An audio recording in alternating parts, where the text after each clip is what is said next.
सबसे पहले ये जान लेते हैं सब्सटेंसेस क्या होते हैं। सब्सटेंसेस कोई भी ऐसी चीज मतलब कुछ भी है, कोई मटेरियल, तो हम उसे सब्सटेंस कहते हैं। ठीक, चाहे वो सॉलिड है, चाहे वो लिक्विड, चाहे गैस है। ठीक, सब्सटेंस किसी भी फॉर्म में हो सकते हैं। ठीक, जस्ट लाइक मैटर हम सब्सटेंस कह सकते हैं। क्लियर। अच्छा, सब्सटेंसेस ऐसा नहीं होता है कि सब्सटेंसेस हम लिक्विड को ही कह सकते हैं, या सब्सटेंसेस हम सिर्फ गैस को कह सकते हैं, या फिर सिर्फ सॉलिड को कह सकते हैं। हम तीनों को ही, किसी भी स्टेट में मैटर है हम उसको सब्सटेंस बोल सकते हैं। एंड एलिमेंट्स, कंपाउंड्स, एंड जो हम पहले भी पढ़ सकते हैं, पहले ही पढ़ चुके हैं, एलिमेंट्स, कंपाउंड्स एंड मिक्सचर्स ये क्या हैं, ये जो क्लासिफिकेशन है किन बेसिस पर हुआ है।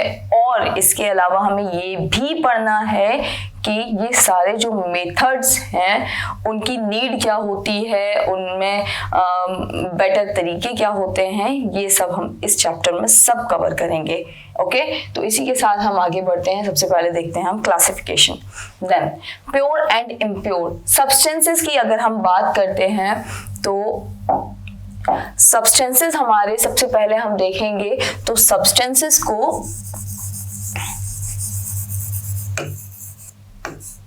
दो पार्ट्स में डिवाइड किया जाता है। ठीक, दो पार्ट्स में सब्सटेंसेस डिवाइड हो रहे हैं, वो है इम्प्योर एंड प्योर।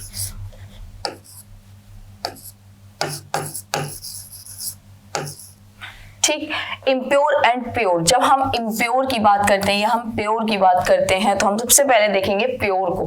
प्योर में भी टू टाइप्स होते हैं, जिसमें कि एक हो गया एलिमेंट और उसके अलावा दूसरा वाला है कंपाउंड्स। जब हम बात करते हैं एलिमेंट्स और कंपाउंड्स की तो हम सबसे पहले ये देखेंगे कि भाई एलिमेंट्स और कंपाउंड में डिफरेंस क्या है। प्योर दोनों हैं, इनमें डिफरेंस क्या है। ठीक, एंड उसके अलावा जब हम इम्प्योर की बात करते हैं तो इम्प्योर में सिर्फ आता है मिक्सचर। क्लियर। तो ये जो मिक्सचर है ये क्या है एक्चुअली, अभी हमें सबसे पहले ये समझना है इम्प्योर और प्योर क्या होता है। क्लियर। एंड यहाँ पर मिक्सचर्स भी टू टाइप्स में दिए हुए हैं, जो कि होमोजीनस मिक्सचर होता है और हेटेरोजीनस मिक्सचर होता है। ये होमोजीनस मिक्सचर क्या होता है, हेटेरोजीनस मिक्सचर क्या होता है, ये सारी चीजें मैं आपको बताऊंगी।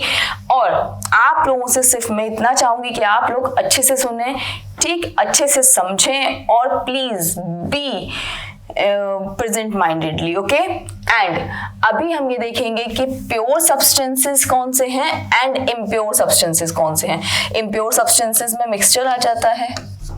मैंने आपको बताया इम्प्योर सब्सटेंसेस में मिक्सचर आ जाता है। एंड इसके अलावा मिक्सचर में क्या होगा।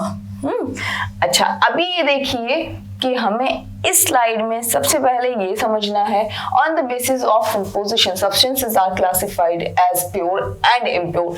किन बेसिस पर डिवाइड हुआ है ये इम्प्योर एंड प्योर में। अच्छा, सबसे पहले हमने ये देखा किन बेसिस पर डिवाइड है, कंपोजिशन के बेसिस पर। कंपोजिशन का मीनिंग क्या होता है, कंपोजिशन का मीनिंग है कि कोई भी मटेरियल, कोई भी सब्सटेंस किस चीज से कंपोज्ड है, उसमें क्या क्या कॉन्स्टिट्यूएंट्स हैं उसके, वो कंपोजिशन कहलाता है। ठीक, और कंपोजिशन कितना है, ठीक, फिक्स्ड है या अनफिक्स्ड है, उस हिसाब से हम इसको क्लासिफाई करते हैं प्योर एंड इम्प्योर में। प्योर एंड इम्प्योर में। Okay. And pure and impure में हम जो क्लासिफाई कर रहे हैं वो हम सबसे पहले ये देखेंगे कि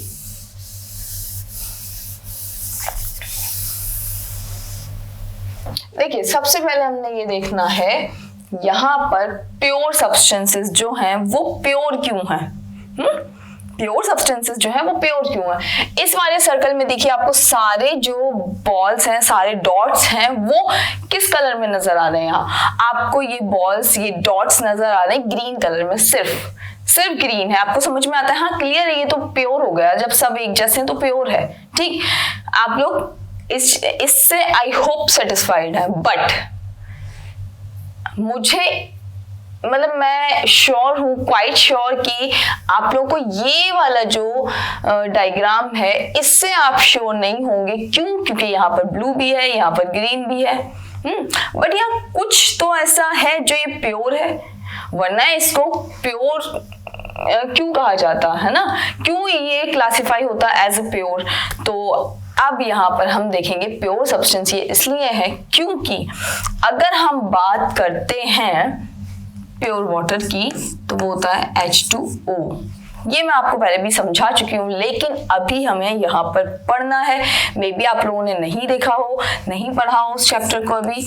ये देखिए, अभी हम देखते हैं, अगर ये CO हमने लिखा है या CO2 लिखा है या CO3 लिखा है हमने, ठीक,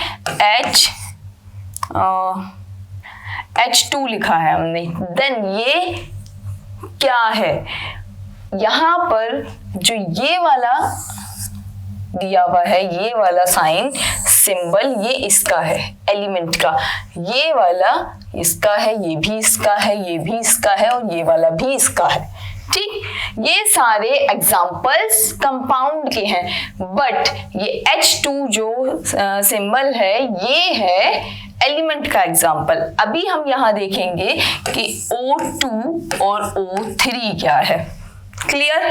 अभी हमने यहाँ पर क्या समझना है, O2 और O3 क्या है। देन अभी हमने सिर्फ ये देखा कि इनमें ये वाले जो एग्जाम्पल्स हैं, ये मैंने जितने भी सिंबल्स लिखे हैं सब्सटेंसेस के, इनमें ये 3 जो एग्जाम्पल्स हैं वो हैं प्योर सब्सटेंस के, एलिमेंट के। ठीक, लेकिन ये वाले जो 1 2 3 4 और ये 5 4, ठीक है, 4 हैं।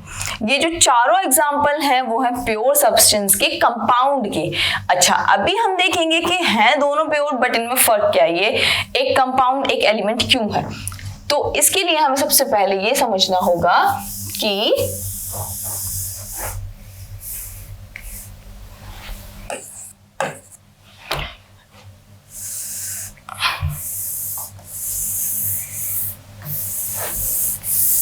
अगर हम देखते हैं, देखिए सबसे पहले हम अगर यहां पर देख लेते हैं, ठीक, इस वाले को देख लेते हैं हम, CO मतलब कि एक कार्बन है और एक ही ऑक्सीजन है।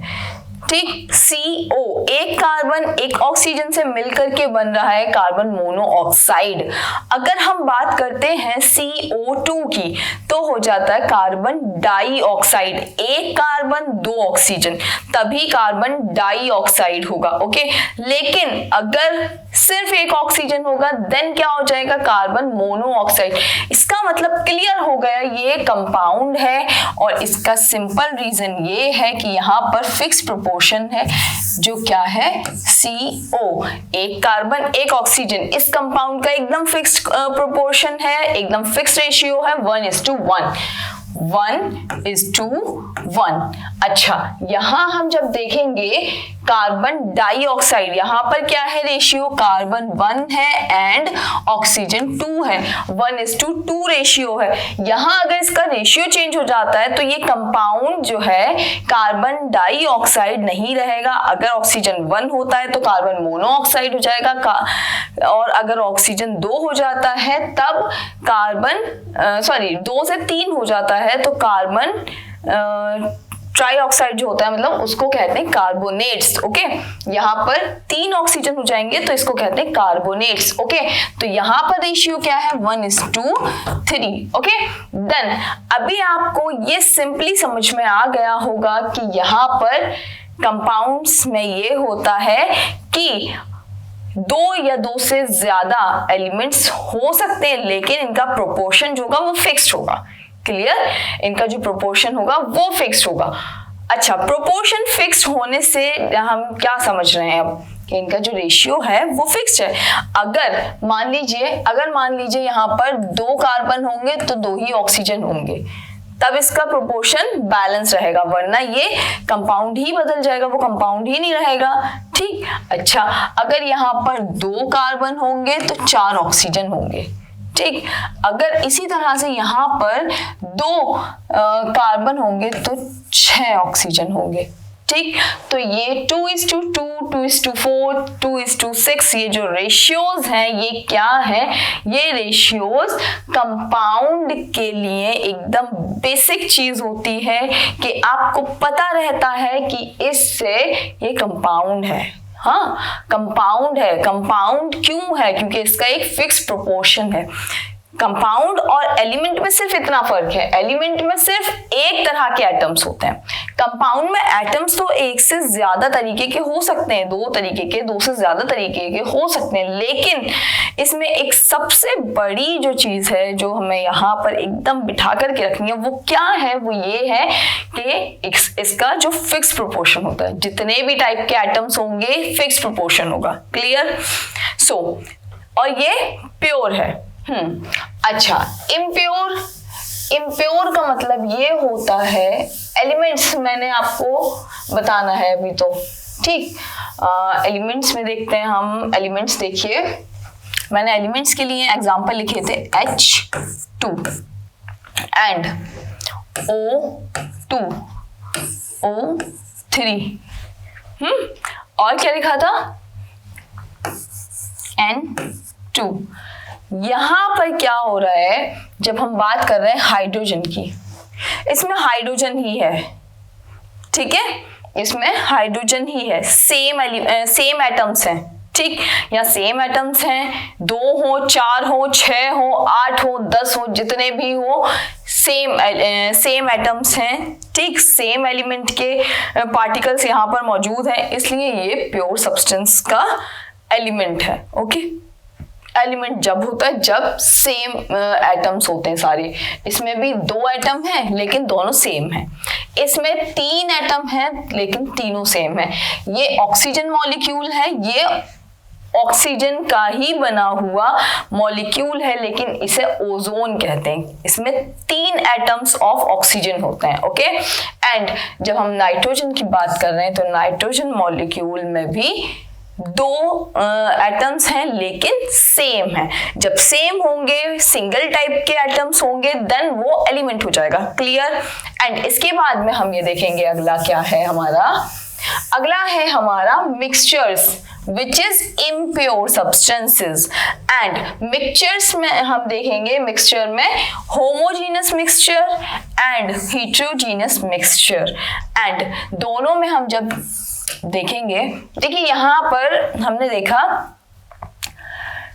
कि हमने मतलब एक ऐसा मिक्सचर है यहाँ पर ऐसा रखा हुआ है जो यूं करके ऐसे ढेर लगा हुआ है, और हमें ये नहीं पता चल रहा है कि उसमें कुछ मिक्स है, 2-3 तरीके की चीजें मिक्स है, वो ऐसा लग रहा है देखने में कि एक ही चीज है क्योंकि वो एकदम मिक्स हो गया है, देन वो होगा होमोजीनस।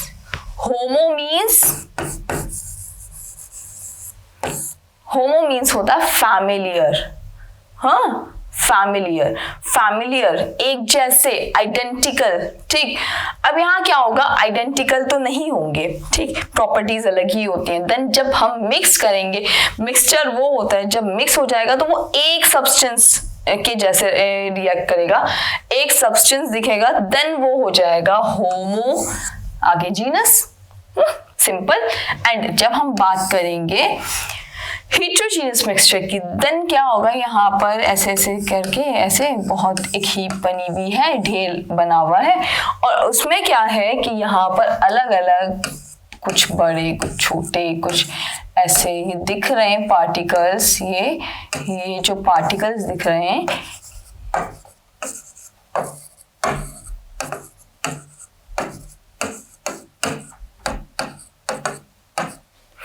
इसमें ये पार्टिकल्स दिख रहे हैं अलग अलग तरह के, ये अलग दिख रहे हैं कि इनको हाथ से उठाया जा सकता है, ऐसे अलग दिख रहे हैं। देन ये क्या होंगे, ये होंगे heterogeneous मिक्सचर। हीट्रो का मीनिंग होता है डिफरेंट, हीट्रो मीन्स डिफरेंट, ये डिफरेंट है, ये देखने में ही हमें लग रहा है डिफरेंट है, हम उठा सकते हैं उन्हें, ठीक, सेपरेट कर सकते हैं। वो मिक्सचर जो कि मिक्स ना हो, एकदम से मतलब एक दूसरे में मिक्स ना हो जाए, ऐसा ना मतलब जो अपीयरेंस है वो एक जैसी ना लगने लगे, वो कहलाता है हीट्रोजीनस। और जब अपीयरेंस एक जैसी लगने लगे, दोनों सेम दिखने लगे, अलग अलग ना लगे कि हम हाथ से उसको सेपरेट कर दें यूं इजीली, वो होमोजीनियस मिक्सचर होगा। आई होप कि आप लोगों को ये एकदम अच्छे से समझ में आ गया होगा, कोई प्रॉब्लम नहीं होगी यहाँ पर। और अगर कोई प्रॉब्लम होती है तो आप लोग कमेंट बॉक्स में पूछ सकते हैं, लेकिन फिर भी आई एम श्योर कि आप लोगों को इसमें कोई प्रॉब्लम नहीं होगी।